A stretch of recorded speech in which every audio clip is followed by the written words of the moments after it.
نحمده ونستعينه ونستغفره ونعوذ بالله من شرور أنفسنا ومن سيئات أعمالنا من يهده الله فلا مضل له ومن يضلله فلا هادي له وأشهد أن لا إله إلا الله وحده لا شريك له وأشهد أن محمدا عبده ورسوله.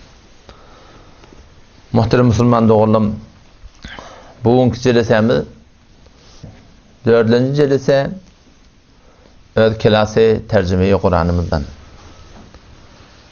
Bu bir de gerekli ki hemşinani ki tercümeyi Kur'an'ı şirket etiyat. Tabi öz Rabbimizin Allah'ın kelamını düşünmekliği. Allah da dehmet çeketbiyat. En suratında bir de şu da gerekli ki Kur'an'ın Arabiyetini avudun turatında okumaklığı bir dehmet çekmeli. Otam şu taydan şu 7 günün gedisinde fakat buna bir radi bolmaylı ki hemen kelas tercümeyi Kur'an'ı şirket etiyat. Belki klası tercüme-i Kur'an şirket etmekten maksat ne? Kiminin zindagime tebdili geldin. Men ödüm Kur'an'a arz edeyin. Öz bolup berişimi, öz ahlakımı, raftarımı, kirdarımı, goftarımı, öz hanavadamı, öz hicabımı, öz yaşayışımı Kur'an'a arz etmektik maksat. Tamam ödümü Kur'an'a muvafık edeyin. Men zindagim olsun zindagi Kur'an'ı. Muamelam olsun muamele Kur'an'ı. Muaşeret katnaşmaklam olsun muaşerete Kur'an'ı. Otam şu taydan gerekli ki biz şu Kur'an'ın Arabi suratına, qavu suratında okumaklığa. O ne deyip ki Kur'an'ın hakkı var bizden. Bäri baş hakkı näme? İnki bäri baş her Müslümanın Kur'an'ın hakkı. İmam Azam rahmetullahi aleyh ettir, Kur'an'ın bäri baş bir hakkını ediptir. O näme? Her yılda iki taraf şu Kur'an hatmetmeli. Kur'an'ı avvaldan ahirine iki taraf hatmetmektir. Yoksa erti kıyamet günü şu Kur'an bizden şikayet edecek. Ve kâler Resulü Ya Rabbi inne kavmi ittekadu hâzel Kur'an'ı mehcûre. Erti Peygamberimiz bizden şikayet edecek ki Allah şimdi benim ümmetim kullen Kur'an'ı terk edip dururlar. Bäri baştan okuyması terk bolsa, okuyup teger amal etmeklik terk bolsa, erti kıyamet günü şu Kur'an bizden aleyhimizde şehadet verecek. Peygamber Aleyhisselam bizden başımızda öyle şehadet verecek. Ama eğer bu Kur'an'a amel bolsa, erti Peygamber Huda sallallahu aleyhi ve sellem şefaati, Kur'an'ın şefaati, solihalın şefaati, şehitlerin şefaati, hafızan Kur'an'ın şefaati ne edecek? Bir de nesip edecek. Otam şu taydan inşallah şunun hakkında kaygılı bolaylı, fikirde bolaylı, şunun hakkında zahmet çekelim inşallah. Elbette şu gerekli bilmeklik ki arada bir yanlışlık var. Aslında denanalardan öğrenmeklik gavi. Ya eğer denana maqdur bolmasa bir erkek adamda öğrenme olsa, hatmin siz ol bir erkek adamdan öğrenin ki şeriatına ait edip ara perde çekýän bolsun. Eğer bir erkek adam on adyny her nämeten goý, ahun diýin, ona pir diýin, sofu diýin, ýürek arasa diýin, ýaşuly diýin, her forma adam bolsun. Wagty erkek adamdan öğrenipde ara perde bolmasa, şol adamdan Kur'an öğrenmekliň öde haram tasfana. Otam şu taydan inşallah şoňa gaýym bolaydy. Otam bu sureyi Leheb berde Türkmençilikde näme sureyi Tebbet de diýilýär. Otam umumy terjime Kur'anymyzda biz 3 tane zady lahaz etýär. 3 suratynda. Bir awwal terjime lafzi Kur'an. Ondan sonra şu Kur'an, şu ayat, şu sura näme hakyny intir, näme muradyň hakyny intir. O 3-nji merhalede näme? Tetbiq şu ayat ba müşkilatı ki şu mümkün camiamızda ba. Çünkü Kur'an fakat Peygamber Aleyhisselam vatına kafirlerden şimdi belki şu Kur'an ta kıyamete çellim bana sana. Bu belki her bir insanı ki hidayetin idinde vata, doğrun idinde vata, şuna doğru yol koketmeden şingirtir. Ve belki her bir gumrahiye Kur'an şu numara veriyor, şu gumrahi deyip, ve her bir hidayete Kur'an hidayete numara veriyor, kişi hidayet deyip. Otam şu taydan şurada bir ulaqam bir bizim öz camiamızda bir ulaqam bir hala ki şunu ulamalar ne etmek gerek? Doğdurmak gerek. Euzu billahi mineşşeytanirracim. Bismillahirrahmanirrahim. Tebbet yeda Abi Lehebin ve tebb. Ma agna anhu maluhu ve ma keseb. Seyasla naran zâte leheb. Ve imra'atuhu hammâletel hatab. Fi cidiha hablum min masad. Sure Mekki. Yani Peygamber Huda sallallahu aleyhi ve sellem Mekke'de davet verip veren vakti iniptir. Tebbet yeda Ebi Lehebin ve teb. Devulli Ebu Lehebin ikeli ve öde devulli. Yani helak boldu diye ayttığı. Tebbet yeda Ebi Lehebin ve teb. Ebu Lehebin ikeli devulli ve öde devulli. Ma agna anhu maluhu. Malu onun hiçbir derdine değmedi. Ve ma keseb ve yığınanlatları. Sondan gören peydatı ya oğlun uşağı. Onun derdine değmedi. Bu dünyaki yağdayı. Seyasla naran da teleheb. Çalhamlıkta bir oda girecek. Ol oda ki şöyle bir od. Cehennemin odu. Ve emra'atuhu hammaletel hatab. Onun denaneti. O da hizumberdarı cehennem olacak diye. Fi cidiha hablum min mesed. Onun bokurduğuna lifi hormadan bir tane risman olacak. Hurma bağıtıda gören botanın şunun başında bir tane çolon oluyor. Şu çolondan tanap becer diye. Beter bir qaim tanap oluyor. Erti kıyametin sonunda şun bokurduğuna hem ot çolonacak. Belki ondan ne de belki demirden ot çolonacak diye Huday hakikaten. Odan bu Sure-i Mekki diye ayttık. Mekke'de nazil oldu. Sebebi nüzulü neyme? Peygamber Aleyhisselam vaktiki peygamberçiliği yetenden sonra bir neçe vatlap peygamberçiliğin batılık ettir. O vaktiki Allah tarafından destur var ya ketenini elam etmeli nübüvvetini, peygamberçiliğini Arapların arasında memur olmuştur. Ki vakti bir muhim haberi elam edecek otala bir dağa minip ya sabaha ya sabaha ya sabaha diye kıygıradılar diye. O da dağlık o dağdan o dağa, o dağdan ağa, o dağdan o dağa şeyle aylanıp Mekke'nin adamları, şu Kureyş'in adamları, şu Araplar, Mekke'nin daşçılarına yaşayan Araplar şunu düşünürdüler diye ki bir muhim haber oluptur. O zaman şol adam, şol kavmin başlıkları her kim öyle şol fete karşı gidip haber almaya giderdi diye. Eğer öyle gidebilmese de birini namayen edip iyi verirdi diye. Peygamber Aleyhisselam da anırası bir akıllı, fikirli, hikmetli adam şu Arap'ın bir qabanin desturlarına göre kuhu safan minni diye şondan kıygırdı diye ya sabaha deyip diye. Ya Beni Abdülmuttalib, ya Beni Abdülmenaf at tutup çağırdı diye. Şondan Kureyş'in başlıkları ödü geldi diye. Ödü gelmedikte bir adam iyi verdi diye neme diyer ki ya Muhammed Peygamber Aleyhisselam olan arasında 40 yıl men Muhammed'e emin deyip lakab alan adam. Şondan Peygamber olarak aytti diye eğer men size haber verdim siz dağın inden bir leşker geliyor. Ertir akşam sizin üstünde dokulacak. Sizi talana alacak. Size formalarınızı kullan rişeken edecek. Siz men hakkında ne diyersiniz? Ona ma cerrebna aleykel kedib. Biz senin hakkında şu asemdi yalan tecrübe edemde sen Muhammed'e emin. Sen hemişe senden bir doğru nesbiyasın. Biz sana aytyan yalan ne bilecek dedi diye. Ona Peygamber Aleyhisselam aytdı inni nadirul lekum min beyni yedi adabin şedid. Men sizi bir ağır baş katı azap sizin botperest edip bertiniz, Allah'dan ibadet etip bertiniz, Allah'dan tığınıp ketip bertiniz, men şun hakkında tedbir katı azaptan korkuyan etti. Şolan arasında Ebu Leheb de var. O Peygamber oraya yüzlerip aytdı diye "Kulu la ilahe illallah tuflihu." Siz aydın Allah'dan başka ilah yok diye aydın. Bu botlardan ilah olmuyor. Ne İsa ilah, ne ferişteli ilah, ne botlu ilah. Hiç kim ilah de bir Allah'ını ilah tutmalı deyip kıygırın. Aydın şunu tatlı nicat yapardınız deyip aydanlar. Olar la ilahe illallah'ın manisini düşünüyorlar. Şunun maksadını düşünüyorlar. Olar şunun mefhumunu düşünüyorlar. Olar şu kelime dehli ediptir. Şolan arasında Ebu Leheb de vardı diye. Ona Peygamber yüzlenip diye tebbelleke ali hada cemaatena helak boladın. Öledin, yitedin, aradan gidedin. Şundan şimdi değişirdin bu diye. Bir pence daşalıp diye şunu Peygamber belirledi diye adam. O zaman şol hakkında şu sure nemettir, iyintir diye. O bunun mukabilinde Ummu Cemil diyen bir tane anlatı var. O da sokan çiğniyet diyenmiştir. Kep gedirip, zat edip, ikilip bilirlikte Peygamber Aleyhisselam'ın aleyhine olakon tevteler ettir diye. Ebu Leheb asli adı ne mi? Abdul Uzza. O Ebu Leheb diyen bir şolanın eyeti. Ebu Leheb yani şolanın eyeti. Yüzüge bir yıldıravuk, bir kızım tırak, bir nurani adammış onunla. Şona vara Ebu Leheb de kılıptır. Şon konyetri. Neymiştik şon lakabı? Ebu Leheb yani şolanın eyeti. Yüzüge öyle bir ot yanıp duran yalık bir yağday diye. O zaman şol Ebu Leheb ödenantı Ummu Cemil yani Ebu Sufyan bin Harb şonun ayarlığını bilirlikte Peygamber'in aleyhine ken edetleri veriptirdi.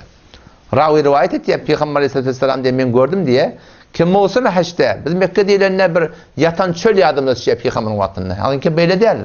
Mekke bir olakon merkezi ticareti cihaniymiştir. Şu zamanında ona 3 tane ulukan bazarı var. Bazarı okaziye, bazarı dil mecaziye, bazarı mücennediye, muhtelif bazarları grupta var akim kullu dünyadan şu takip ticaret etmen şeyim kullu dünyadan gelirdi diye. O zaman Peygamber Aleyhisselam şol mevsime heşte kabail muhtelif kabilelerin yanına barıp şolları davet verdi diye İslam'a. Peygamber'in davetine hemişe ikidat bağlı diye. Bir, İslam'a karşı, Kur'an'a karşı, dine karşı, imana karşı davet verirdi. İkinciden, kim beni kollayacak diye baydardı diye. Kim bana arka olacak diye baydardı diye. Peygamberimiz şol daveti 13 yıllar çatadi berk geldi. Ta ahir ehli Medine kabul edip, Peygamber bize nusret edecek diye alkıttılar. O zaman şu taydan vakti ki ravi rivayet etti, ben Peygamberimi gördüm diye. Ravi iman getirirdi. Ben gördüm diye ki Peygamber şol bağlarda davet berk etti. Adamlar la ilahe illallah karşısına çağırıyor. Mın idinlerine bir adam vardı, bir yüdüğü kızım torak. O da son davet veren yerine barışık eden yamanlak dedi. Kulak atmansın kefine. Cadugerdir bir, sahirdir bir, kahindir bir, yalancı bir, falan bir deyip diye hak etti diye. Ben toradım diye, davet veren kim dedim diye. Ondan Muhammed dedi diye. Sallallahu aleyhi ve sellem. Bir idinler kim onunla? Ağatı. Ağatı kim? Yani Ebu Leheb. Yani Peygamberimiz niye davet verip varsa, bu da şoň idinini yamanlap, şol kullu iyinin arasında bir ulaqam ortawaçlyga tararmışdyk. Ben ödüňe wagtda var, din ne kadar kynçylyk bilen biziň aramyzda gelip musulman dogan. Rawi rivayet etdi, "Feminhum men sabbahu", men gördüm Peygamber şol Mekke mevsumunda davet berip berýärdi. Bir Peygamber sewiye, "Ve minhum men hatta aleyhi turab", bir başyny kum sep berdi Peygamber. Şodur şuna. Näde gelip berýärsiň? Dogman geçen, täze taflandatdan sen yalak teleke cevabı öl kavmunna milletine görmedik deyip Peygamber'e yok hepler ederdiler diye. Bir tevvoti, bir tükrüvoti, bir kumsefoti, ta günür tane çedim günüsüz diye Peygamber'e. Ta günür tane çedim. Bir saatte, 2 saatte, bir saat sevulma ayırmakta Peygamber'imiz ne kadar gıylık çekiptir. O zaman şonda Ebu Leheb Peygamber'in lab bilece ağatı. Yani Abdülmuttalib'in 10 tane oğlu var. Biri Şiyanki, Abu Talib'in öğredi Abdülmuttalib'in oğullarının biri. Biri Abbas, Hazreti Abbas ibn Abdülmuttalib'in. Ondan sonra biri Abdullah, bizim Peygamber'in atası. Biri Ebu Leheb, birine Qosam diye, birine Haris diye. Muhtelif 10 tane oğlanı varmıştı. Şon biri de kim? Ebu Leheb. Ebu Leheb, doğrusu Abdülmuttalib'in oğlu, Hazreti Abdullah, Peygamber'in atası, o da Hazreti Abdülmuttalib'in oğlu. Dedihinin bilece doğanı, o lokon düşman muttur diye. Şunu bileydi ki her vakit, her zamanında, her kim Allah'ın yoluna gidecek olsa, şeytanın ahirki agram ne mi oluyor? Sen taş teorine oluyandır. Önce ödün bilen ver git diye. Sana ettirmeyecek oluyor. Allah kepten kaçırıyor, o gurundan kaçırıyor. O şeytan yol oynuyor. Önce sen yolu getirmeyecek olup başına. Yolu gelenden sonra seni ulukan sokaktan alıp kalıp, kişisi sokağına soracak olup başına koy. Onu bilmesen, sen niyetini haratlayacak olup başına koy. Onu bilmesen, onu etsen, onu etsen, başa bırakacak olup başına koy. Ama şeytanın ahirki yolu ne mi diye? Var yok ağrami. Sen daş teoriyana taňy düşman et diye. Sen İslam'a wara wajak bolýan, Kur'ana wara wajak bolýan, adamyňa taqqal goýdýarsyň, diýen analara jelbap giýmelýärsiň, ýüzüni örtmelýärsiň. Şu zamanda biziň musulmançylygymyz form. Daş teoriyana taňy düşman etýän şeytan. Şonna gaýym dursaň, şonna hakyky biziň musulmanlygymyz belli bolýar. O hem Ebu Leheb şu turatynda gaty Peygamber sallallahu aleyhi ve sellem edip beripdir. O şu turatynda onuň denanasy da şu turatynda oňa da gat-gat edip beripdir. O hem şu kun şu Kur'an bana taňasyna aýtdy. Ebu Leheb kim meger? Peygamberin ağatı. Türkmeniň arasynda hoja diýilýär, seyit diýilýär. Hoja hojalygyny etmese, seyit seyitligini etmese hojalykdan peýda ýok. Adil hoja bir adam hojalyk üçin bolsa, şoňa şuradaki adalmak dogrudur. Ondan şu anda kadar gaflayın. Men hoja, men seyit, bana tadaka berin. Tadaka diýerlere malyň hafasy. Bu hojalary aslında tadaka düşmeýär. Hojalygyny taqqajak bolsa, milletten elini terip, bana tadaka berin diýip aýtmalylar. Belki oturmaly malyň arasynda nimel ol. Ona berseler adamlar getirip hediye vermeli. Näki adamdan diläp almaly. Eger hojalygyny taqlamasa inelike moda Peygamberin agasy, Qorayşy, aňyrty hojasyň. Emma Peygamberin ýerine düşmede direkleýän boldy. Nädekem Allah Taala helaket bolsan soňra diýip betdogada boty Kur'an'da. O şoňa da settem helaket bolýar. Maňa taňaşy dert näme? Men palana honuň denanaty. Men palan taqdirin agtygy. Men bilen falan seydin biziň tokmudijimde hoja ba. Men falanma. Men falan işanyň agtygy men. Musulman dogan bulardan peýda ýok. Wagty ki amal bolmasa, İslam'a wara bolmasa, sen ataň her kim bolsun. Sen atan peygamber hem bolanna. Näde kem Kenan näme boldy? Meger atası peygamber dädim näme? Şol atası peygamber bola Kenan näme boldy? Cehennemi bolup gitdi. O näme diýip? Çünki peygamberiň ýetişmedi. Pes atdan, namdan, nesepten, dogondan, kardeşten hatsan Allah eradeter peyda olacak ki iman zaynna bolsa, ahlak zaynna bolsa, İslam'a ola zaynna bolsa. Tebbet yede Abi Leheb ve teb devul Ebu Leheb'in keri. On öldü devullu diye. Geçen peygamberlerin wagtynda her bir peygambere töhmet durlanna, kefaydylanna ol peygamber şoň sewenin mukabilinde öz jogap bererdi diye. Emma bizim peygamberimiz wagtynda kafirler, müşrikler peygamberimiz dil ýetirenler Allah Teala bizim peygamberimiz beter gawurya Allah'ın mahbubi o şol berilen nurlayan töhmetin jogabyny Allah Teala'nın öýdi beripdir. O tapdan Ebu Leheb tebbelleke helaket bolsun taňa diýip peygamberimiz beddua etdi. Allah da onun jogabyny eýlerge tebbet yede Abi Leheb we teb. Şunun öýdi helak boldy. Öýdi helak boldy, ikili helak boldy diýip Allah Teala näme etdi? Aýet indirdi diýip. O bizim peygamberimizin ähmiýetini Allah Teala ýaly belletdi. Her bir peygamber geçen peygamberlerin hemmetim Allah Teala ýaly daray magamy derece we fazilet. Emma bizim peygamberimizin dereceli hiç bir peygamber ýok. Hemmetinden goýanda bizim peygamberimiz. Geçen peygamberler Allah Teala 25 sene peygamberin ady Kur'an'a geldi. Şol peygamberlerin näçe tanagyny Allah Teala Kur'an'a adyny tutup çağırtdy. Ya Ademu, ya Nuh, ya Musa, ya İsa, ya Zekeriya, ya Yahya geldi. Ya Davud geldi. Emma bizim peygamberimize galanna peygamberimize Allah Teala ad tutmapdy. Ya Muhammed diýmekdir. Sallallahu aleyhi ve sellem. Belki ya eyyuhar rasul, ya eyyuhan nebi, Yasin, Taha lakap berip çağırtdır diye. Sen şu bir obadan birden ahun mota falan ahun desen sen şoň derejesini şu ahuluk derejesini artık koydun. Kemelden ak. Emma sen şoňa takdir desen ustad desen näme diýen? Şoňa sen lakap berip şoň tili hormatyn galdyrýarsyň.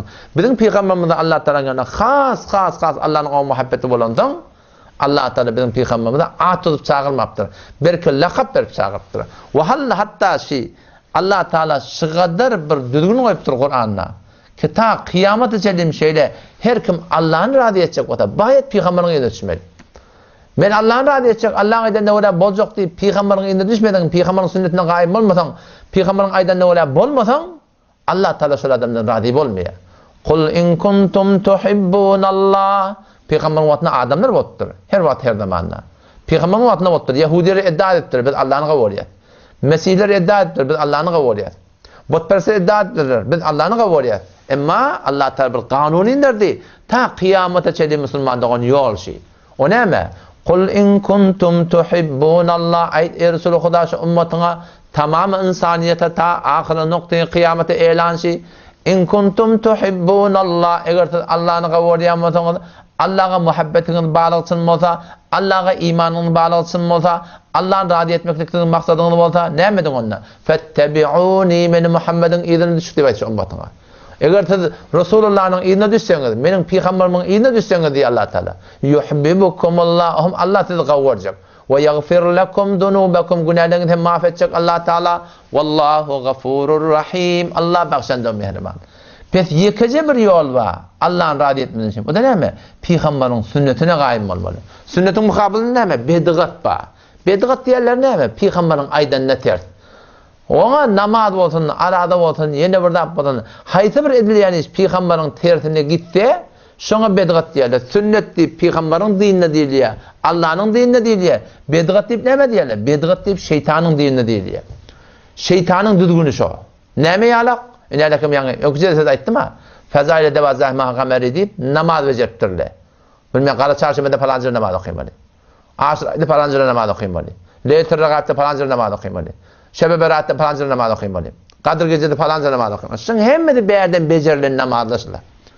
O näme namazda näme aýp? Namazda aýp ýok. Emma namazy eýni Allah'yň aýdanna. Kul in kuntum tuhibbunallah Ayet Resul Huda şu ummatyna eger siz Allah'yny gawurýanmasaňyz näme etmeli? Fettebi'uni meni Muhammedin ýerine düşdi aýt. Pes peýgamberiň namazy okuýan namaz okuyman.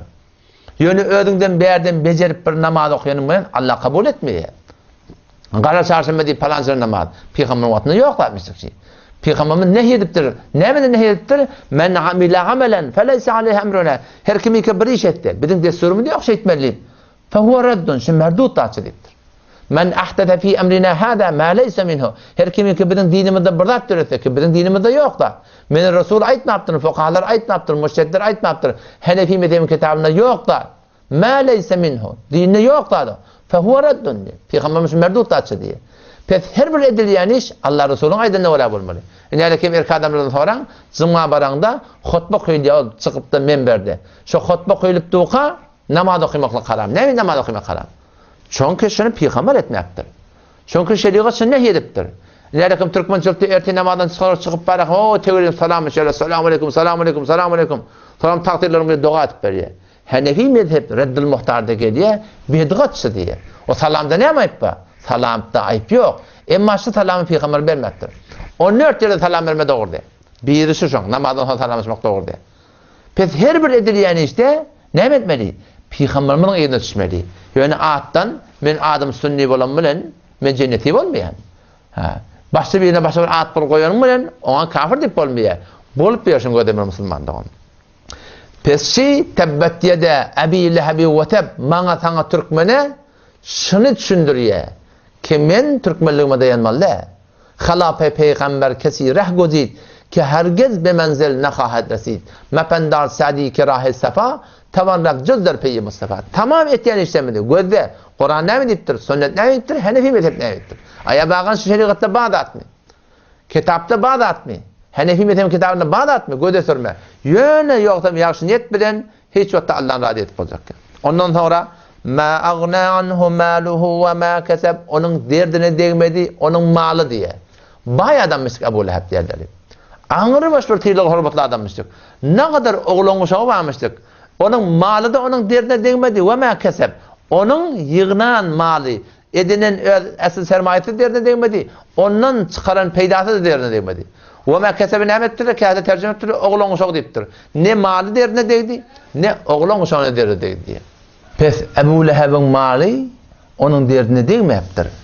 Şunkun bir hem şeyle adın musulman olup malın doğru harc etmesen ve oğlun uşağına doğru terbiyet vermesen İslam'a oraya bulmasan, Kur'an'a oraya bulmasan ne bizim malımız derdimiz edecek ne oğlun uşağımız derdimiz edecek. İnalekem hadise geliyor. Malımızın bereketi neymedi? İslam'a oraya bulmakta, Kur'an'a oraya bulmakta. Mollana Gurgiç hafizahullah bir metal olurdu. Bereket diyenler ne mi? Adacık zadın köp zada yaramaklığa değil. Bir bereketi ne mi? Kendat, çıkarıyan dadı kendat, deramadı kendat. Ama niye kitiyerlik veldi? Bereketli olmaklığa bizim bolup verişme sebep. Bir bereketin de gelmekliğine bizim bolup verişme sebep. İnalekem mesal orada ustad Gerami. İt Guzanna tekkizden 10'dan 12'den guzuya. Ama koyun umumi suratında yekiden guzuya. Ama sen görüyorsun şu koyun güne neçe milyonlarını koyun öldürülüyor. Ama koyunun nesli adalanak. Ama it tekkizden 10'dan 12'den guzuya da hiç vakti it köpürük gidenak. Allah Teala koyunun nesline bereket koyuptur. Öldürülse de, harc edilse de, iyilse de hiç vakti adak gidenak. Ama itinki köpten köp de bolsa da onda ne ettir Allah Teala bereket koymaktır. Bir matul hakya, bir semiye, bir üniye, bir yenevratya hiç it köpür gidenak Müslüman doğan. Ama bizim her şunkun şeyle bir malımı da bereket getirecek botak. Bu bol persimiz doğrulamalı. Hadise geliyor. Peygamber Aleyhisselam aydıptır. Birden dahsan ettir. Bir adam bir yerden geliyor diye. Asmandan bir ses geldi diye. Buluttan. Ey bulut var falanın yerine, falanın oğlu, falanın yerine yağ. Bu adam gen aldı diye. Bu nece adam olmalı? Bunun adı buluttan tutuluyor. Sonra bulutun yine çıktı diye. Bulut diye bir dağışlık yere vardı diye. Dağlık yere, dağışlık yere. Sonra ne durup yağmanı durur diye. Yağa. Dağışlıkta yağınlar var. Şallaklap soğun kayıtmatı var. Sonra etek iğni kayıtı diye. Bu adam da şol akıp barayan soğun idina düşe gitti diye. Bar neyre bir adamın yerine girdi diye. Burada bir adam eline pil, suğu beylek şeyler rahlamaya etkiye. Opellen. Assalamu alaikum ve aleykümselam. Ona ağam sen nemet yerdin, onu yerini tuğurup yerdin. Ona sen kim? Ona ben palani, şu her ki buluttan eşten adi, orta şöyle adam çıktı diye. Ona sen nemet yerdin diyor, ben ettiğin yeri tuğurup yerdin. Ona yankı bağana etti diye, sen nemet edin etmişsin ma. Ki senin adını atmandan ses gelip, Şol bulda destur berip senin yerine ýag diýip aýtdylar. Sen nämeden işiňe diýdi? Maňa bir aýtsaň, razı karnäme. Allah teşbir medet etdiýär, nusret etdiýär. Sen hasyn has hilapdy. Näme etdiýärsiň diýdi. Onu adam aýtdy diýe sen näme aýtdyň? Men de taňa aýdan öňe diýdi. Näme etdiýär? Onu men öz mehsulumi 3 bölýän diýdi. Birini şurada kadesine, şurada içine kullen garip katara verermiştik. Öyle gerek yerine verermiştik. Vermekte kime vermeli? Önce önünke vermeli. KTK verme. Önce önünkin öde. Öyle garibin öde. Öyle doğunun öde. Öyle ayarlığının öde. Öyle daşta oran öde. O falan yerde falan tağdirin hücreti var deyip bir eltip verme. Önce önünkin öde. O teoriye bir ihtiyaç oldu. Ona da vermekte irat yok. Yani önce önünkin öde. Ondan sonra KTK ödüntük. Kişi tanrıyasız gaba, iki gaba.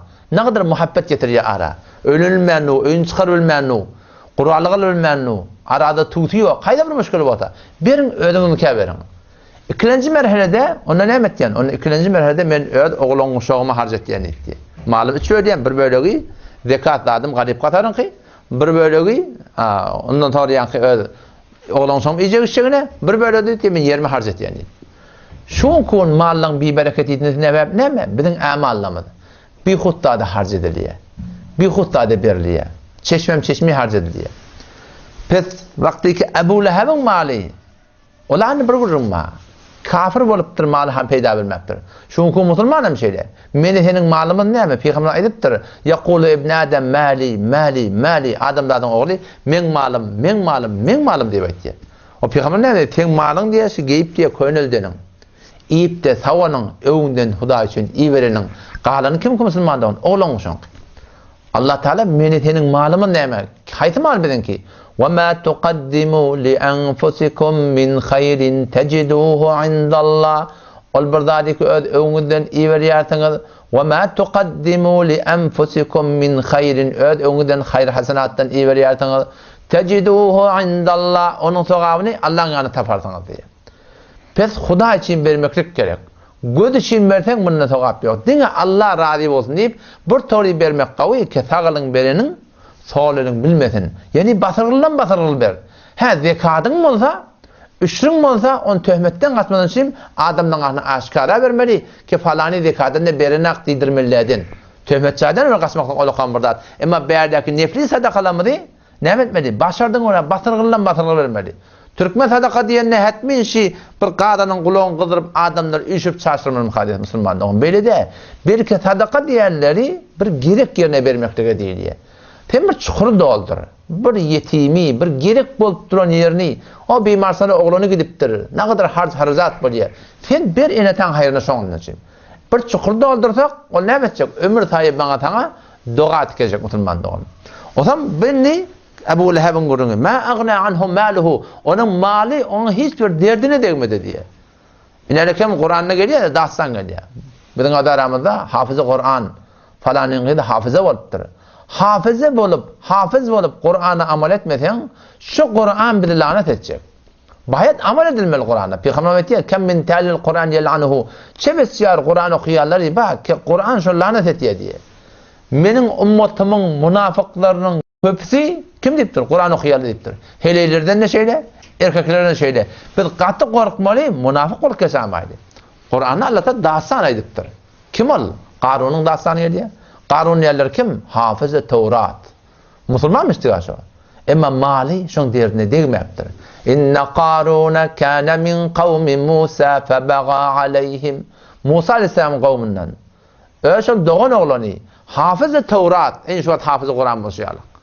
O zaman Musa Aleyhisselam'ın kavminin için yaşak edip bir namaz zayinna, namaz zamat zayinna, sana desem hayır hasenatı zayinna, oğlun için hesabı zayinna, hemenat zayinna, ama Allah tarafından zekatın hükmü indi diye.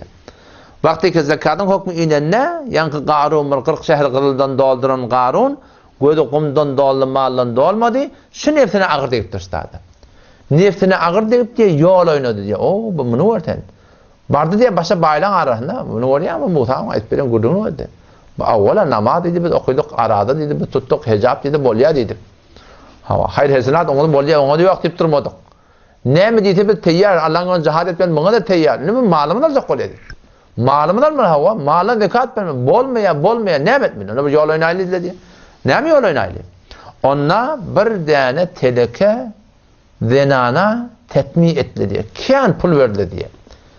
Kesen gel inäleken birikçek Musa'nın üstüne. Musa'nın ýanyna baryp ona bir aýdar şeýle sen gel inäleken Beni İsrail'in kavmuna halaldan haramdan Allah'ın ahkamatlarını aýt. Oğam sen şu taada barar gurunilek barar. Hukm zina barar. Zina bir adam zinaatı erkek bolsa, heley bolsa, o da öýlenen bolsa, o da satılan bolsa şonu daşlap öldürmeli. Kur'an'da da hukm şu, Tevrat'ta da hukm şomışdyr. Oğam şoňa baranda biz ey Musa sen öldüň näme? Sen eden bolsaň näme? O da men eden bolsam men näşe etmeli? Sen şonu denana turarsaň, şahyatçylyk berersiň, sen şonu sen şeýle etdi diýip aýdarsyň diýdi. O denan rady etdirdi. Şonuň Musa, ýa Qarun ne geldi diýip Musa aleyhisselam ýanyna. Assalamu aleykum. Doğun oğlun Musa aleyhisselam nämeden habar bar? Yürekden kimin habar bar? Ýeke bir Allah'ın habar bar. Siz aýallyk golla kawatdan dykka edin. O da şu peýgamber şey. Musa aleyhisselam. Yürekden habar ýok. Qarun gelipdi, hyýanat etjek bolupdy. Ama şu işan hele näze habar bolmaşy? Porhaldan näze habar bolmaşy? Yalan gurrunşy. Bir adama bir etiqad etdik ki yürekde kim bilýär? Batyrlyk ýatanlardy bilýär, şu Kur'anyň agydasyna ters. Eýni Kur'any inkar eden ýalak. Hadise de geliyor. Men ata arrafan ev kahinen. Her kimi ki bir şey batırlıyadan dağıtır bilye deyip şöcülün müngdeş adamların yanına barsa ne mi diye? Fakat kefere bime unzile ala Muhammedin sallallahu aleyhi ve sellem. Şu Kur'an'ı ki Peygamber Kudat sallallahu aleyhi ve sellem iniptir. Şöyle adamı ki şüpürün porkallan yanına, şüpürün bolur inşallah yanına barıp da şu etiqat bak ki hava şu batırlıyadı bilye. Yiten dadı tapıya yeni bir dadı diye şu Kur'an'ı inkar eden adam şu deyiptir. O ne deyip? Şon Kur'an aydıp da peygamberler hem yürekten haber yok. Kimin yürekten haber var? Bir Allah'ın haberi var. Bardı diye Qarun şeýle. Doğun oğlan tağamat edin. Beni İsrail'lerden Allah'ın hukmunu aytacak mi? Aytma olsa aydaydı. Tamam Beni İsrail'ler üşürdü diye. Musa ise Allah'tan ahkamatını aytmanıdır diye. Ta geldi hukmu zina diye. Şeýle her kim zina atsa Allah'ın hukmu satıgılı olsa, ölünüğü olsa keşon daşlap öldürmeli. Ham Qarun der odan kaldı. Ya Musa hukmşy mi? Hawa hukmşy. Ona sen eden bolsaň näme diýdi diye.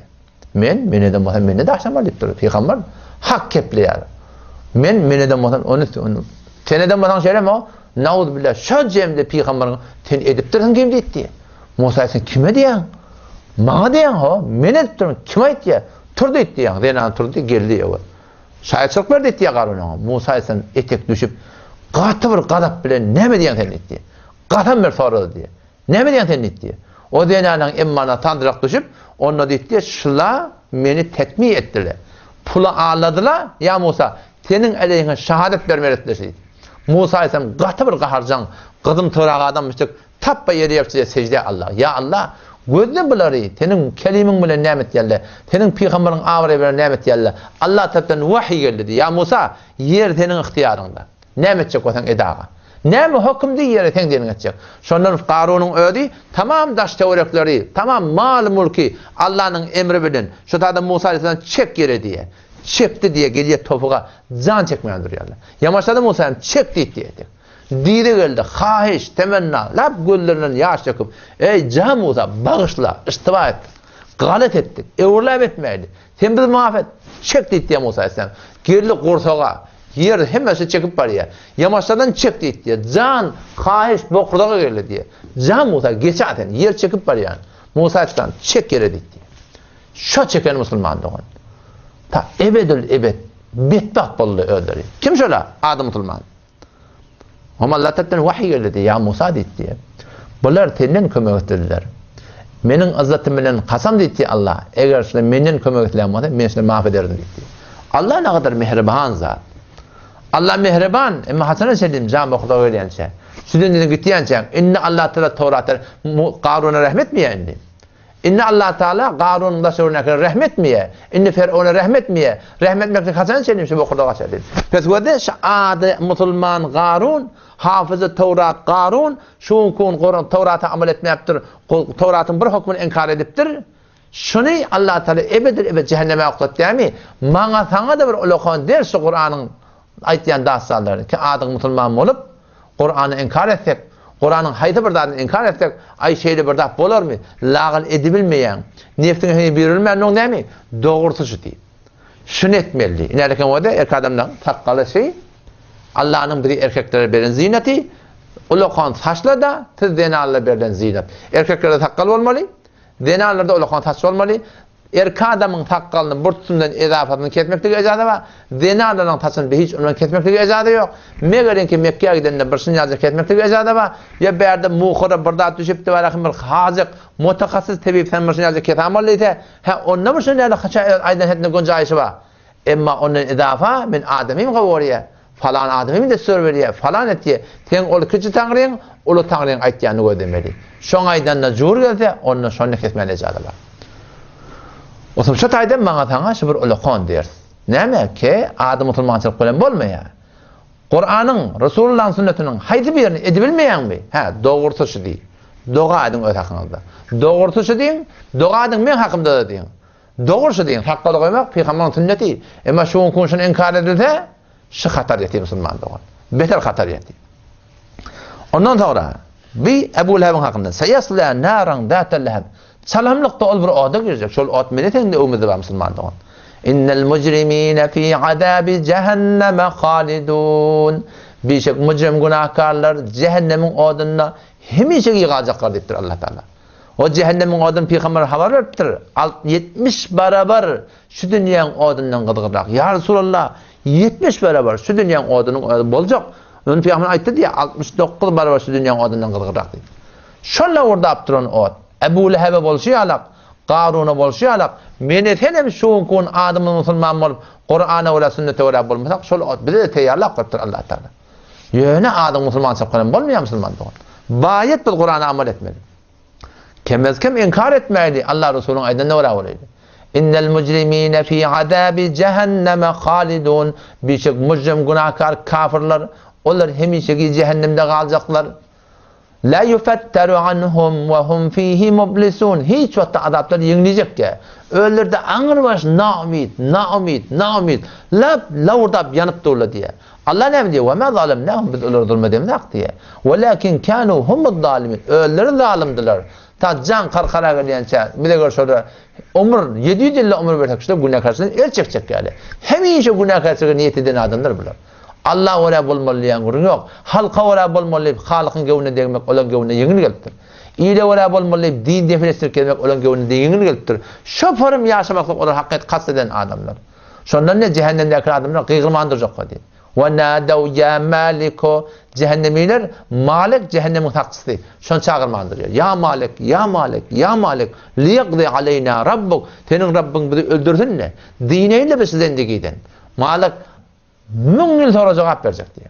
1000 yıl ya Malik liyaqdi aleyna rabbuk ya Malik 1000 yıl sonra ne mi diyen? O sen aytına Hudayına. Bizi dinlersinle ölüydü tamam mı öyle? Azaptan haber gelecek. Kale innekum makitun. Barın cehennemde olun. Siz hiç vakitte necat yok diye çıktı. Laqad ji'nakum bil hak. Biz de hak kep bilen geldik. Doğrudan sana aydınlığı, iman yerler Kur'an yerler şeriat yerler bir mendera verdiğinde hatta haladan amel edip haladan inkar etmeli hatta. Laqad ji'nakum bil hak walakinnakum aktarukum lil hakki karihun. Siz hakkı yok soruyorsunuz. Siz doğrunu yok soruyorsunuz. Siz sünnete uğrab olmaklığı, Kur'an'a uğrab olmaklığı yok soruyorsunuz. Sen doğrunun ortasına uğrab olacak olup, sen tayfan takacak olup, sen avren takacak olup, sen Allah'dan bulmalı. Sen sünnet-i Resulü'ne taklamak Allah'dan bulmalı. Şolun hatar Müslüman doğan. O zaman bundan namit olacaklar. Sonra yamaçtan yine dua etmeyecekler. Ve kâlellezîne finnâri li hazaneti cehennem. Çağıracaklar cehennem taksını. Şeyle. Sen Rabbinden dile. Ve kâlellezîne finnâri li hazaneti cehennem ud'û rabbekum yukhaffif anna yevmen minel azab. Hemişe ki ölüp gitmeyeceğimi de belli oldu. Bir çoğun bizim adamın adasına bitti. Bir çoğun adamın yeniliğin. Ona da cevap verecek diye. Onun azabı hiç vakitte yenileyecek diye Huday takkar. O zaman şol ağıttan korkmalı Müslüman doğan ki ebedi bir cehennem evde. Ondan sonra وَمْرَأَتُهُ حَمَّالَةَ الْحَتَبِ onun Ümmü Cemil حَمَّالَةَ الْحَتَبِ diyen sokan çiğniyet yemişik yani. Kipkedir yemişik Peygamber Aleyhisselam'ın aleyhine Adam'ın kömekçi olup o sen Adem'in yanını tutuyor değil mi? Sen kömekçi olmuş ona. Sen görüyen Adem'in şeriatı orada, İslam'ı orada, Kur'an'ı orada, dinini de ne? Sen Adem'in kömekçi olma tehlikesine. Tücürük bana aytsan ayt, etmeye de mi? Tavul kenarı, koşuşmuş o Müslüman da onun. Hammaletel hatab, sokan çiğni, ne kadar bir tehlikeler. Kep gedirmeklik bir günah kebiri. Hadiste geliyor, la yedhulul cennete. Cennete girmer kim?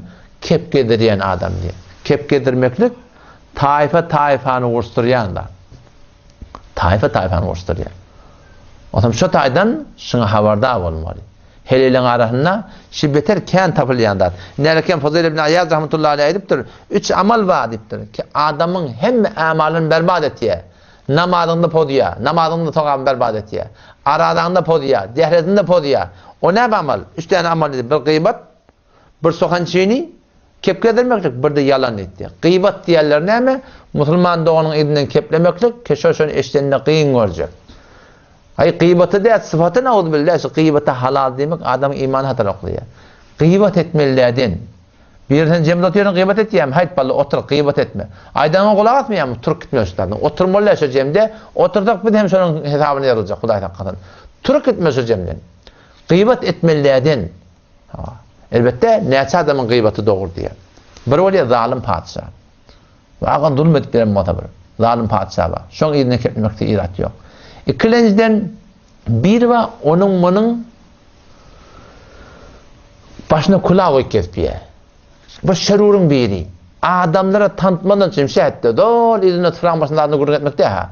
Şehette o da falani havardar olun, falani yağıtçılanıp geliyendir, tüycülanıp geliyendir. Şol havardarlık mamulağında şu adam başına kulağı koyandır ha. Şehette şunun izine gıybet etmekte ecada. O bir de var, Peygamber'in tezinin başında koyuptur. Peygamber'in takkalı önüne, Peygamber'in doğrunu mensulah giyiptir. İslam'ın tersine var hakim harekatlar etiyor. Yok namazlar öğretiyor. Şeriatta yok da orta oklaptır. Şonun hem izinden keplemekliğe şeriat icazet veriptir diye. O da ne hatta? Şehaddeki şonu tanıdığını verdiler. Şehadde. Pek gıybet bir haramdır Müslüman doğun. Allah Teala Kur'an'da gıybet etmekliği evet Müslüman doğunun ölüp beten doğunun etini yemeklik deyiptir Huday takkın. O zaman şundan katı haberdar olmalı. Huday ne kadar birinin gıybet ettirdin mi? Görüngde daha edenden palani şeyle adamların birbirine hakkı olayandır. Mağfede var evet hakkını deyip de var. Sonra ne aytmaklık gerek Müslüman doğun. Ona beydimiller de falani meten gıybetini etmezsen başlar olmalı.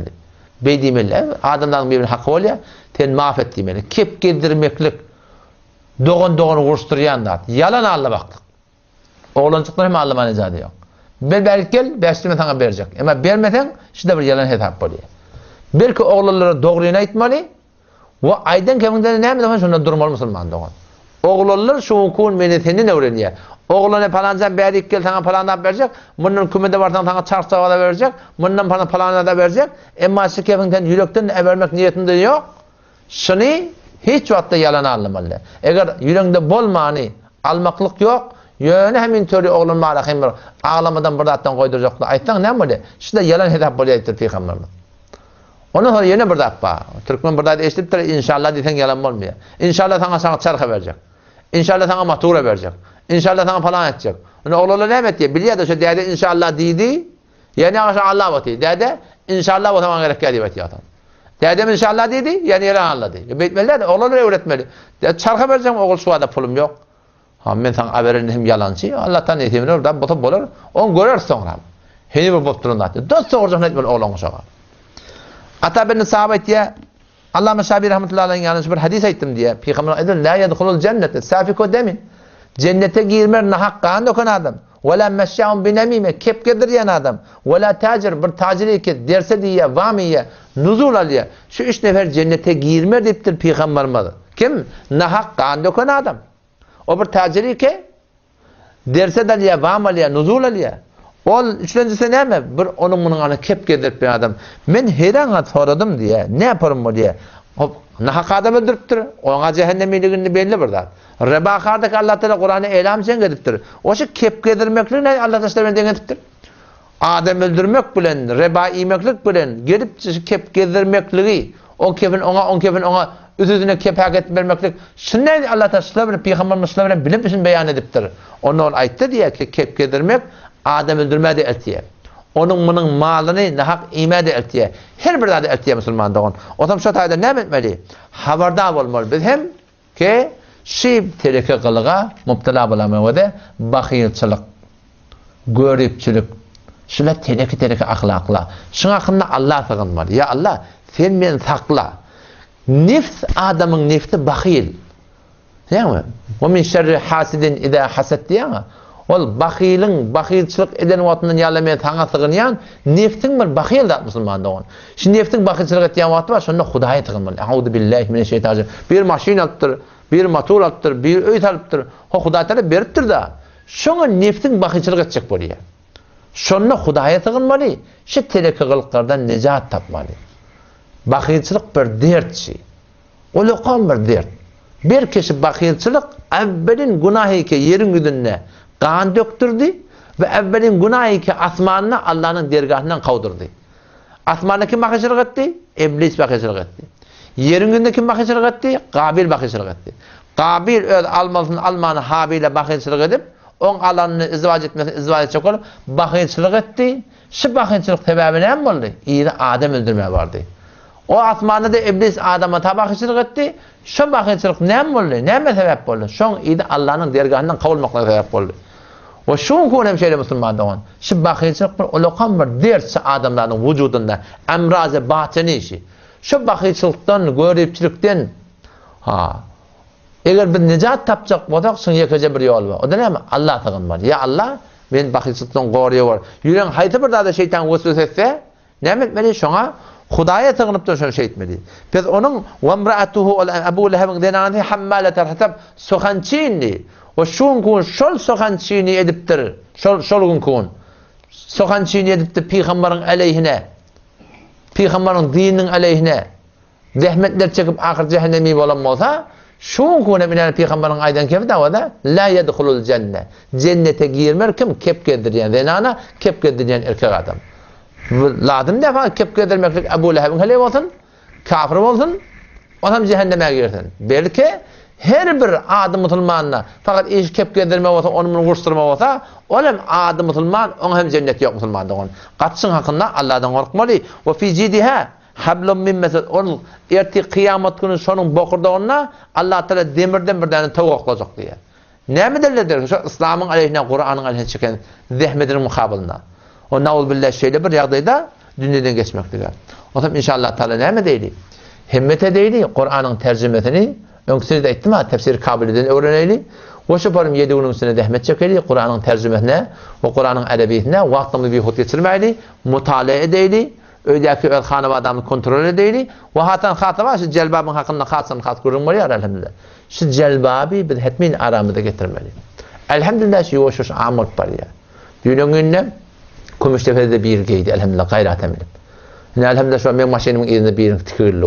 O Eyüp Ensari'nin denanın tikirli.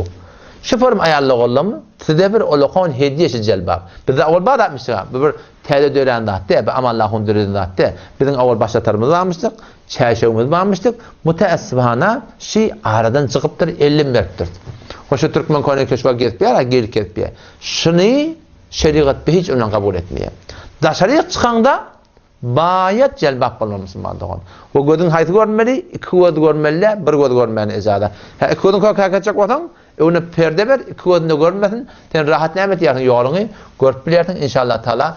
Himmet edeyli, birbirini teşvik edeyli, tergib edeyli. Allah hepimize tawfik versin. Vesselamu aleyküm ve rahmetullahi ve berekatuhu.